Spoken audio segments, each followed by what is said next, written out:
Монголд 85 дахь жилдээ үйл ажиллагаа явуулж байгаа ABB Group нь цахилгаан эрчим хүчний хөгжлийн чиг хандлага, дэвшилтэт технологи, инновацийн шийдлүүд сэдвтэй чуулганыг өнөөдөр салбарын инженерүүд болоод төр хувийн хөгжлийн төлөөллүүдийн дунд зохион явуулсан байна.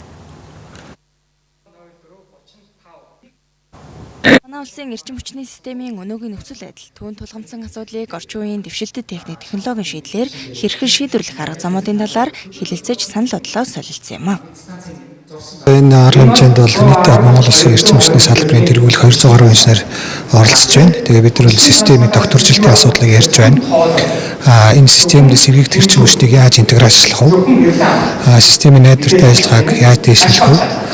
Тасалтыг олон аваар яаж багасгах вэ? ABB Group-ийн зүгээс бол дэлхийн одоо хамгийн сүүлийн орчин үеийн техникийн одоо дэвшилтэт инновацийн шийдлүүдийг танилцуулж байна.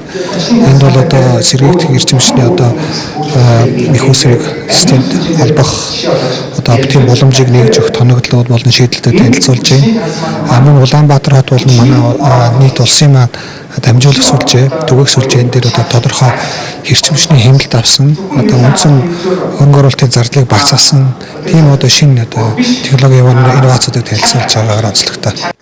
Манай улсын цахилгаан эрчим хүчний систем нь олон жилийн насжилттай цахилгаан дамжуулах түгээх төхөөрөмжүүд нь цахилгааны алдагдaltaй найдвар муу болсон учраас орчин үеийн инновацийн шийдлийг зайлшгүй нэвтрүүлэх шаардлага тулгарч байна. Энэ ажил ойрын үед ажил хэрэг болох боломжтой гэж мэргэжилтнүүд үзэж байна.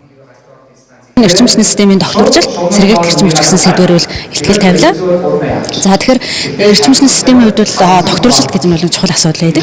За тэгэхээр системийн одоо эрхэм зорилго бол ерөөсөө л хэрэглэгчээ чанартай, найдвартай эрчим хүчээр хангах. За тэгэхээр чанартай, найдвартай эрчим хүчээр хангахын тулд бид нар докторжилтоо барьж ажиллах хэрэгтэй, докторжилтоо хангаж ажиллах хэрэгтэй.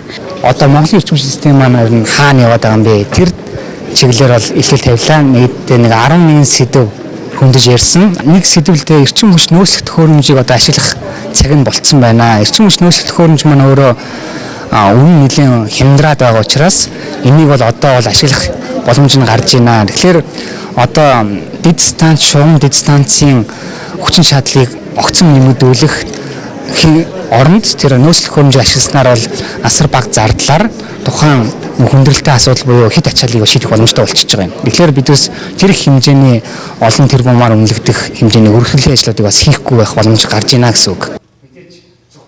Цахилгаан эрчим хүчний хөгжлийг тодорхойлох, түүнийг хэрэгжүүлэхэд төр хувийн хөвшлийн хамтын оролцоо чухал. Манай улсын цахилгаан эрчим хүчний хангамжийг нэмэгдүүлэх, аюулгүй, найдвартай, доктортой системээр хэрэглэгчдийг цахилгаанаар хангахын тулд олон улсад шинээр нэвтэрж байгаа олон шинэлэг шийдлийг нэвтрүүлэх хэрэгтэй байна.